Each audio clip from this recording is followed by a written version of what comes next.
Hi guys, welcome back to the channel. I'm Office Sport Daz. I'm Office Sport Aidan. Here we are, Office Sport Daz Sports Edition. If you like watching sports as watch-alongs and reaction channels and stuff like that, this is for you. Get subscribing. Yep. This is our go-to basketball channel, isn't it? Jimmy High Roller. Knows his stuff, love his content. Yep. Absolute great channel. Don't know what this is. They can't keep getting away with this. Ooh, what can't they keep getting away with? Don't know. We'll find out. Yeah, I guess we'll find out. Yeah, Jimmy let's High go. Roller. They can't keep getting away with this. Let's have a look.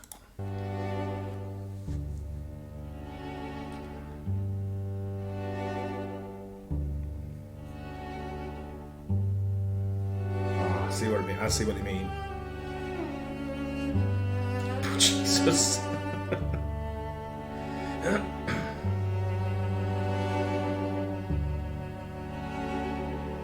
I can't explain what he just did. I saw it too, and I can't. I've never seen that in all my days. The good old hot take. The necessary evil of the sports world.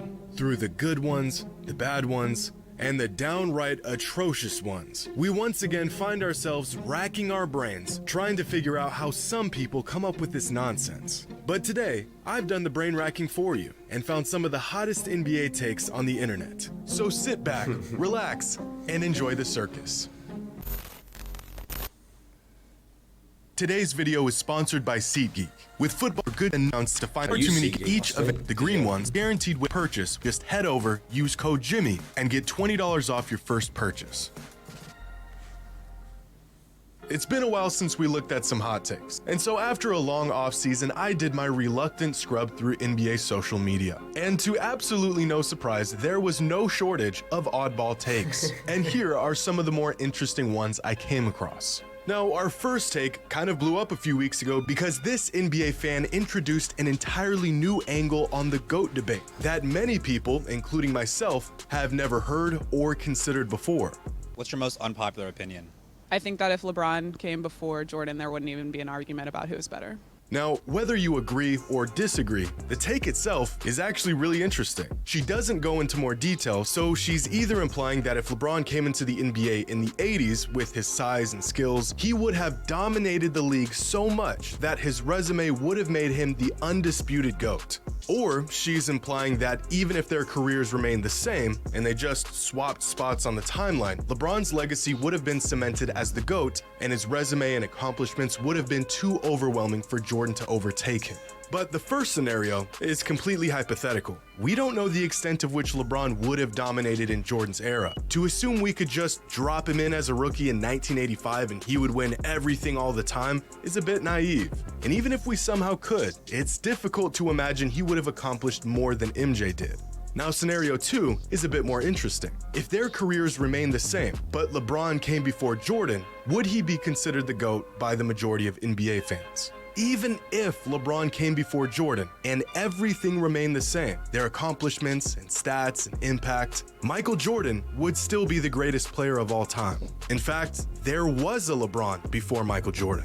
His name is Kareem Abdul-Jabbar, scored more points than anyone else in NBA history, greatest NBA prospect of all time, made it to the finals 10 times and won 6 championships, the most of any player at the time outside of the 60s Celtics, made the most All-NBA teams, had the most All-Star selections, had the most All-Defensive Team selections in NBA history by the time he retired, won 6 MVPs, still the most of any player in league history. Kareem literally accomplished everything in basketball many times over, had the frame and the skill set way ahead of his time, and was by far the best player in the league for an entire generation. In fact, Kareem's resume is actually better than LeBron's. He did everything LeBron has done and more. And still, people anointed Michael Jordan as the GOAT over Kareem, despite Kareem playing before MJ. There's nothing I can say that hasn't already been said. Michael Jordan was just way better. I know what it is. I know exactly what it is that brings these debates to the table. What? It's a generational thing. Right. So you've got the young kids of today thinking that what they see today is better than anything that's ever been before them. Yeah. Yeah. And you've got social media.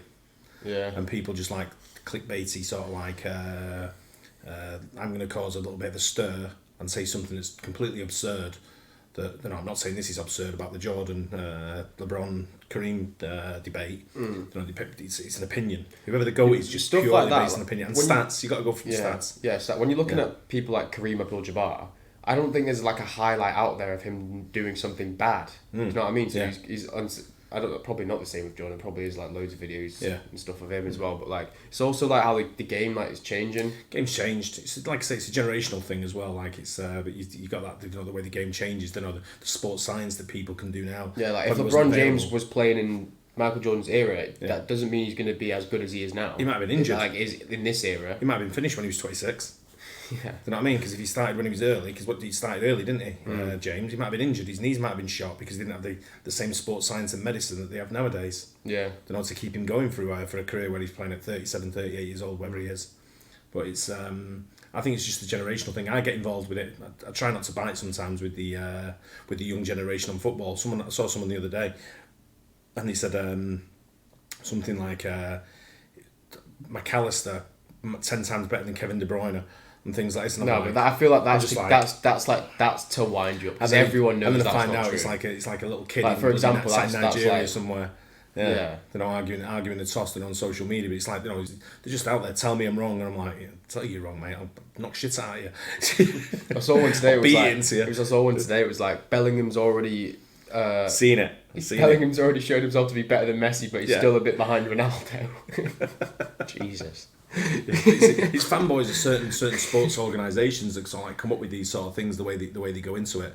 Yeah. I mean, they're asking that young girl. There it's all an opinion, anyways. None of it's a fact. Unless, I mean, with sort of like with certain sports, you can look at stats and sort of like say, you can look at people and say Charles Barkley was one of the greats, and then go, he didn't win any titles, not got no rings, and then I don't think Russell Westbrook's got any rings. It said before, right? But it's some of the greatest players you'll see play the game, but it's a team sport. Exactly. It's a team that makes the thing. If it's not an individual, you can say like Tiger Woods. Obviously, an individual will help the team, but like it's all like everyone gets the ring on the team. It's not just the one person. It's a generational thing, I think. Does you nothing. Better than everyone else every single time he stepped foot on the court. He had such an overwhelming gap on everyone in the league that even when he was getting bounced out of the first round of the playoffs as a young guy who hadn't really done anything in the league yet, players and coaches around the NBA almost unanimously proclaimed that he was the greatest player to ever touch basketball. Just imagine if a player today won 3 titles in a row and then won 3 more titles in a row, and was the best offensive player, and the best scorer, and was first team all defense every season, and was the biggest global sensation off the court. We are now a quarter century removed from Jordan's last days with the Bulls, and his brand is still way more relevant than anyone that has come in the league since. Even the old heads at the time, the guys who watched Kareem and Dr. J and Wilt, were joining the Jordan bandwagon. Now, I'll admit that there's some nuance being overlooked here. LeBron has played tougher competition. The league is far more talented now than it was 30 years ago. But even with all that considered, eras and competition, skill set, talent, Jordan would still be the GOAT, even if LeBron came before him and had a cemented position as the GOAT. I know this because there was an established, beloved, unanimous, and even more accomplished GOAT when Jordan came into the league. His name's Kareem Abdul-Jabbar, and Michael Jordan took his spot as the greatest player of all time. This next take comes from a fan who says that Nikola Jokic peaked higher than Kobe, KD, and Kareem. And although scorching hot, there may be some truth to this. Let's take a look at the numbers. Here are the peak 3-season stretches from Kareem, Durant, Kobe, and Jokic. Now, clearly, Kobe was the best scorer of the 4. Kareem was the best on defense, but pretty much every other metric falls in Jokic's favor. He's a bigger offensive threat than the other 3 with his scoring and playmaking. His relative team value, or how much he impacts his team's winning, is greater than the other 3. He's virtually as productive as the other 3, and he achieved this productivity on record high efficiency with a true shooting percentage that dwarfs the others. And he did this on relatively low usage. The eye test says Kobe or Durant were probably better at their peak. Most of us didn't watch Kareem, but his numbers and impact on a championship-winning team suggest he was even better than Kobe and KD at his peak. And still, Jokic has a slight lead on even Kareem. So in regards of the peaks of these 4 all-time greats, Jokic contributes the most to winning. He's the most efficient with his possessions and his scoring. He's more productive than Durant and Kobe, but not quite as productive as peak Kareem was. He possesses the greatest overall threat offensively. He has the most individual value to his team, and he doesn't need the ball in his hands as much to do it. So, yeah. I'd say if we're strictly talking about peaks, Jokic peaked higher than Kobe and Durant, and might have peaked higher than Kareem, but it's hard to say since I never actually watched him play. This is a good take. Now this fan says that Harden is a top 3 shooting guard ever. They changed the rules because he was too good. And he's 50% right. The NBA legitimately changed some rules to slow down peak Harden. It's actually crazy to look back at some of these stat lines from just a handful of seasons ago. Foul hunting, shot chucking, call it whatever you want. 36, 7, and 7 is wild. And let's not forget, if Durant doesn't join the Warriors, there's a decent chance Harden has a ring right now, and his legacy is completely altered. But he's still not a top 3 shooting guard in league history. Mike and Kobe are the clear 1-2, and so for Harden to be 3, he would have to be ahead of Dwayne Wade, which he's just not. As far as skills and talent, it's actually really close. But D. Wade's career and impact on winning teams was far greater than Harden's, and he's the clear 3rd best shooting guard of all time. But I do consider Harden as the 4th best shooting guard of all time, ahead of players like Clyde Drexler, Allen Iverson, and Reggie Miller. Now this next take comes from LeBron, who in an interview back in 2010 had this to say. For me, if I really wanted to, if I really wanted to be a scoring title, I would do it every single year. Every single year, I could really do it. But it doesn't matter. Now, I don't know if this is a hot take or not. He's got the scoring title now, hasn't he? Mm-hmm. No, not every year though. Right? But I thought, like when he's got the most points in total, hasn't he? Yeah, but he's saying it in every year. Yeah. Because according to 20 years of evidence, LeBron 100% could have won the scoring title in pretty much every season he's played in the league. In fact, I think there's a lot of players who could win the scoring title every year if they really wanted to. LeBron, KD, Steph, Dame, Giannis, Embiid, Booker, Luka, Kawhi. If you can get a bucket, you can get a bucket. The difference between scoring, let's say, 25 a game and 30 a game is simply shooting more shots. For example, in nearly every season MJ won a scoring title, he also led the league in shot attempts. By a lot. In fact, 24 of the last 30 scoring titles went to the player who attempted more shots than everyone else did. Among elite scorers, winning a scoring title usually comes down to an extra shot or 2 every game. Throughout LeBron's career, if he attempted as many shots as the league leader did, and I'm saying in football, whoever scores the most, he's probably had the most shots. Yeah. Kind of adds up, doesn't it? Yeah. His shooting splits stayed the same, which tends to be the case for volume scorers. He would have won 12 scoring titles throughout his career, including 8 straight from 2008 to 2015. In fact, throughout Michael Jordan's 13 seasons with the Bulls, he averaged 23.3 shots per game. If LeBron attempted 23.3 shots per game throughout his career, he would have a career scoring average of over 32 points per game, the highest of all time. If LeBron tried to, he could have led the NBA in scoring nearly every season of his career. And our last take for today actually comes from Michael Jordan himself. Now, over the years, Michael Jordan rarely has much to say when it comes to his opinions on the game. He has mastered the ability to dodge tough questions and usually keeps his opinions pretty ambiguous. But when it comes to the Magic versus Curry debate, MJ was definitive on where he stands. Although greatest of anything is always a debate, I beg to differ on greatest point guard of all time with what you said. Magic Johnson is easily the best point guard of all time. Steph Curry is very close, but not in front of Magic. You must define point guard to really have a serious debate. Steph Curry is by far the best shooter of all time. Yes, his movement has created many shots for his teammates. He's a career 43% three-point shooter. But Magic Johnson invented the triple-double. Not true invented, but makes it more noticeable in terms of the impact on the game. It's a point guard stat, to be honest. Magic was the best. We can go on, but I don't want to take up too much of your time. I know you get the point. By the way, Magic has 5 NBA championships. Wow. That quote this morning at 5:45 was from Mr. Michael Jeffrey Jordan. Wow, how about that? And he asked me, Wow. he asked me to read it on the air. He said, I'm not backing up for it. He said, I'm tired of this argument about Magic Johnson not being the best point guard in the history of the game. He is the best point guard in the history of basketball.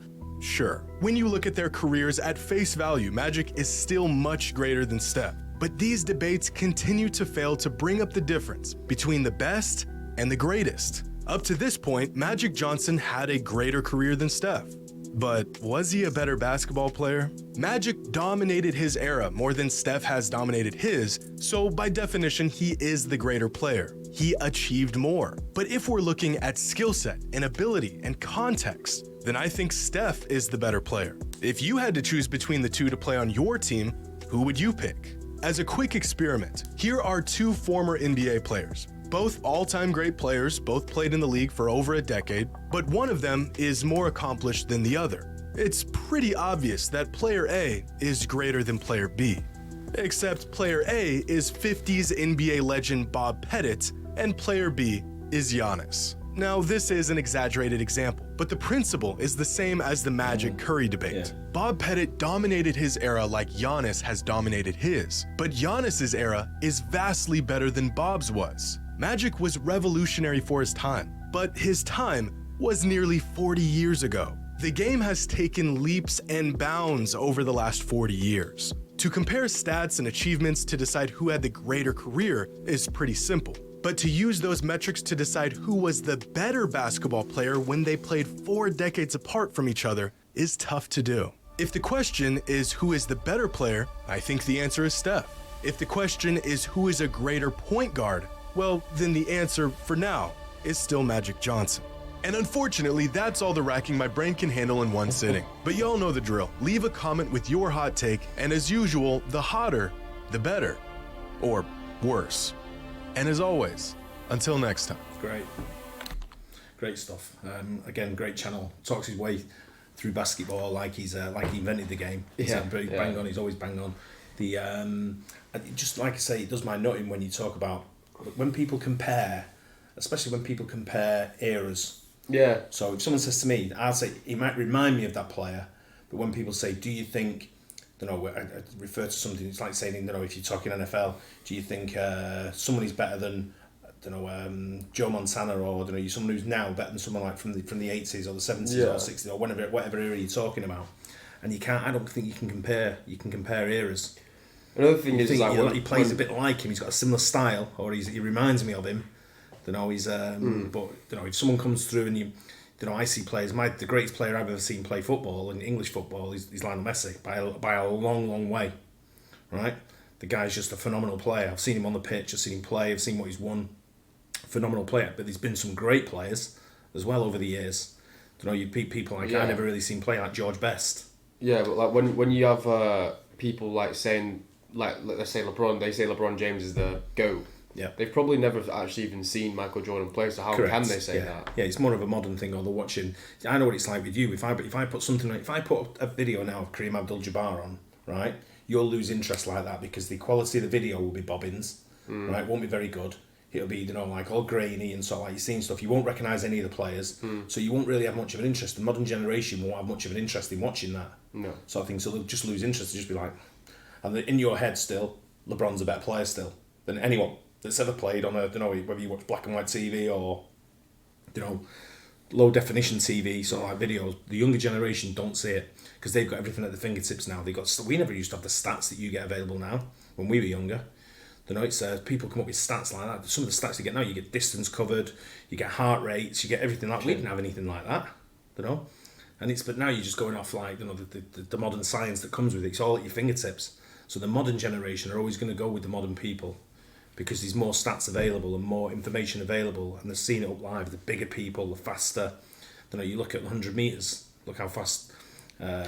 Yeah, but when you say like modern people are always going to go for the modern players, it's like saying like your generation as well. You're just going to go for people like you. No, because like when I'm older as well, I still might be saying the best in the world's LeBron James, even if there is someone battling, because I've seen LeBron James. Like older people have seen the old people. You've seen people play, but my take on it is don't compare certain generations or certain eras. Yeah. Just keep it to a stage like the best player for now. Don't know. So if you said to So me, how who's can the you, best so how basketballer, can you I'd how name can you say I'd- Messi's the best in the world then when still like you've playing. got like people like Pele?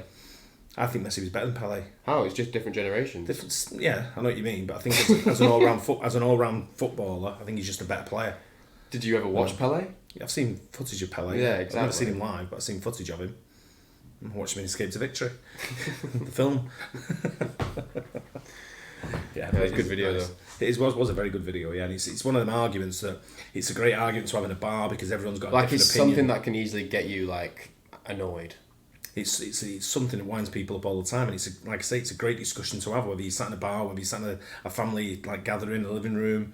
No, but it's an alright having a conversation until it's someone that doesn't realise it's an opinion and it's not then it's not their 100% fact. opinion, yeah. And you'll see, you know, people may even put in comments, you know, it's without question, it's X person, it's X person, it's X person. People always have an opinion, Yeah. And you'll see the majority will go with the usual suspects, your Jordans, your LeBrons, but you're always going to get one and say it's totally Embiid.